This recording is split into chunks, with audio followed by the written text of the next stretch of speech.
안녕하세요. 말씀 베이커리 929번째 시간 기도하심으로 시작하겠습니다.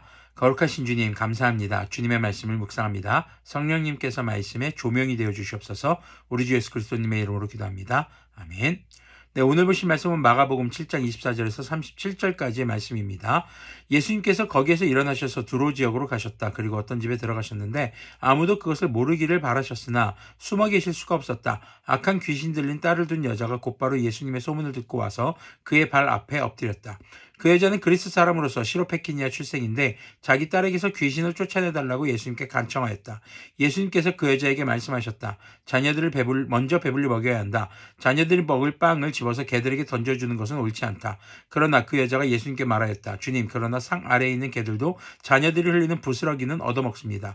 그래서 예수님께서 그 여자에게 말씀하셨다. 내가 그렇게 말하니 돌아가거라. 귀신이 내 딸에게서 나갔다. 그 여자가 집에 돌아가서 보니 아이는 침대에 누워있고 귀신은 이미 나가고 없었다. 자, 그리스 시로페키니아 세 번역에서는 이렇게 등장하고 개역개정에서는 헬라 수로보니게라는 지명으로 등장합니다. 같은 지역입니다. 자, 이 여인이 지금 여인의 딸이 지금 귀신 들렸죠. 그 여인의 딸이 치유되는 그 기적의 이야기보다 지금 여인과 예수님의 대화에 더 큰 비중이 있는 것을 우리는 생각하며 보아야 할 것입니다. 지금 여인의 간청을 예수님 거절합니다. 그냥 거절이 아닙니다. 처참하게 거절합니다. 유대인들에 대해서는 자녀로 표현하시고 지금 이 여인이 속한 이방인들에 대해서는 개로 표현하십니다. 굉장히 지금 무시하는 단어라고 볼 수 있겠죠. 그런데 이것이 예수님이 이방인들을 구원해서 배제한다라는 것으로 보아서는 안 됩니다. 먼저라는 단어를 통해서 보면은 예수님은 먼저 유대인들에게 복음 전하신 것에 지금 집중하시고 그리고 예수님의 제자들을 통해서 전 세계에 복음이 전해지도록 하시는 것을 우리는 또 복음서 말미에 볼 수 있기 때문이죠. 자, 이런 수치스러운 말로 거절하시는 예수님께 여인은요 다시 한번 간청합니다. 근데 이 여인의 말에 굉장히 큰 비중이 있습니다. 무엇이 지금 우리가 주목해야 될 부분이냐면 첫 번째가 여인이 예수님을 부르는 호칭입니다. 주님이라고 우리말로는 번역이 되어 있습니다. 그런데 헬라어로는 좀 다른 표현입니다. 퀴리오스라는 표현인데요. 이거는 최상위 통치자에게 쓰는 표현입니다. 성경에서 사람이 예수님을 이렇게 퀴리오스라고 부르는 부분은요. 딱 마가복음 여기에만 등장합니다. 그리고 세 번역에는 드러나지는 않고 있지만 개역개정이나 NIV에는 예수님 말씀이 옳다라는 표현이 있습니다. NIV에도 Yes Lord라는 표현으로 되고 있죠. 근데 원문에는 옳다는 표현이 없습니다. 근데 마태복음에 동일한 내용이 담겨있는 구절을 보면은 옳다라는 표현이 있고 또 몇몇 사본들을 보면은 옳다라는 표현이 있습니다. 이런 것들을 종합해서 보면은 지금 이 여인이 말하는 것의 내용은 주님을 모든 만물의 최상위 통치자로 고백하고 있으면서 주님의 말씀에 대해서 자신의 가치 기준으로 판단하지 않고 예수님의 말씀이기 때문에 그것이 옳다라고 받아들이는 것, 주님의 절대적인 주권을 인정하는 표현으로 보는 것이죠. 자, 우리가 어제 나눴던 묵상을 한번 다시 돌이켜보기를 바랍니다. 바리새파 사람들과 율법학자들은 주님의 말씀은 그냥 파기해버렸어요. 개무시했죠. 그런데 사람인 장로들이 정한 규칙을 하나님의 말씀보다 더 우선시하는 모습, 그것과 굉장히 대조되는 모습으로 이 여인의 모습이 표현되고 있다는 것입니다. 그리고 겸손하게 주님의 말씀을 받아들이며 지혜로운 말로 간청하는 이 여인의 기도가 이루어지는 모습을 통해서 사람의 입으로 나오는 생각과 말이 사람을 부정하게도 할 수 있고 정결하게도 할 수 있다는 것, 물론 말을 통해서 그렇게 되는 것이 아니라 주님께서 그렇게 해주신다는 것, 우리가 그것을 기억해 보아야 할 것입니다. 자, 31절을 보면요. 예수님께서 다시 두로 지역을 떠나 시돈을 거쳐 대가볼리 지역 가운데를 지나 갈릴리 바다에 오셨다. 시돈, 대가볼리 전부 다 이방 지역입니다. 추측하건대 이 시로페키니아 여인과의 일정을 통해서 좀 더 이방 지역의 일정이 좀 추가된 것은 아닐까라는 추측도 조심스럽게 해볼 수 있습니다. 32절 보면요. 그런데 사람들이 귀먹고 말 더듬는 사람을 예수님께 데리고 와서 손을 얹어주시기를 간청하였다. 자, 귀먹고 말 더듬는 사람이라고 하는 것은요. 여러분들 혹시 농아 지체들을 보신 적 있습니까? 농아 장애인들. 귀가 안 들리기 때문에 말을 잘 하지 못합니다. 아주 정말 고된 훈련과 연습 끝에 어느 정도 말을 하게 되는 경우도 있는데 많이 더듬는 것처럼 정확한 발음이 아닌 경우들이 많습니다. 자, 그런데 예수님께서 이 사람을 이제 치유하시는 장면이 굉장히 인상적입니다. 33절 보면요. 예수님께서 그를 무리로부터 따로 데려가서 손가락을 그의 귀에 놓고 침을 뱉어서 그의 혀에 손을 대셨다. 왜 이런 행동을 하셨던 것일까요? 사실 침을 사용하는 것은요. 당시 치료 행위에 아주 일반적인 것이었습니다. 예전에도 우리 어디 아프다고 하면 침 발라주고 이런 게 있었습니다. 할머니 할아버지들이.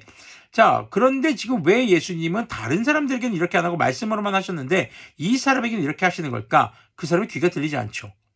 그렇기 때문에 예수님의 말씀을 들을 수 없습니다. 그런 그에게 당시에 시대적으로 통상적으로 사용하던 방법들을 통해서 이 귀먹은 사람, 이 장애 있는 사람, 아픈 사람이 예수님의 손길과 예수님의 배려와 마음을 느낄 수 있는 표현으로 하셨다는 것을 우리가 생각해 볼 수 있는 내용입니다. 자, 34절 보면요. 그리고 하늘을 우러러보시고 탄식하시고 그에게 말씀하시기를 에바다 하셨다. 탄식하셨다는 얘기는 기도하셨다라는 얘기입니다. 자, 침이 이 사람을 치료한 것이 아니라 주님의 기도와 주님의 말씀이 이 사람을 치료했다는 것을 우리는 잊지 않아야겠습니다. 35절 보니까 그러자 곧 그의 귀가 열리고 혀가 풀려서 말을 똑바로 하였다. 예수님께서 이 일을 아무에게도 말하지 말라고 그들에게 명하셨으나 말리면 말릴수록 그들은 더욱더 널리 퍼뜨렸다. 이걸 어떻게 말릴 수 있겠습니까? 예수님이 잘못했다는 것은 아닙니다. 예수님은 지금 이 사람들이 막 병을 치료하는 그것이 목적이 아니라 예수님의 제1 목적은 뭡니까? 회개의 복음을 전하는 것입니다. 그런데 사람들이 이 치유 사역에 너무나도 집중한 나머지 거기에만 매달릴까 봐 그러셨던 것도 있고 또 예수님이 이 땅에 오셔서 하셔야 될 사명에 방해가 될 수도 있기 때문이죠. 사실 예수님이 가는 곳마다 인파가 몰리니까 쉽지 않았던 그런 모습도 볼 수 있습니다.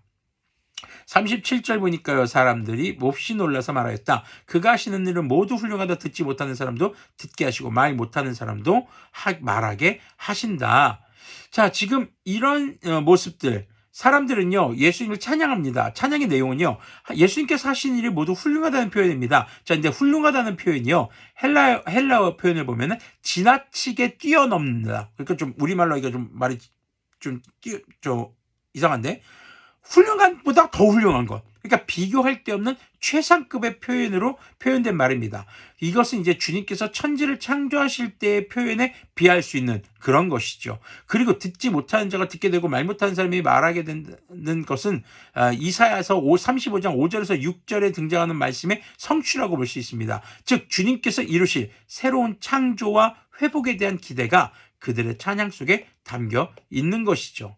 자, 오늘 말씀의 제목은 그래서 진정한 최상위라고 표현했습니다. 자, 우리가 높입니다. 더 이상 높일 수 없을 때 한 번 더 높일 수 있는 방법이 있습니다. 뭘까요? 내가 낮아지는 것입니다. 우리가 낮아질 때 내가 낮아지는 만큼 더 높일 수 있게 되는 것이죠. 자, 우리는 주님 앞에서 얼마나 낮아져 있는가, 우리는 얼마나 주님을 높이고 있는가 한번 돌이켜보기를 소망합니다.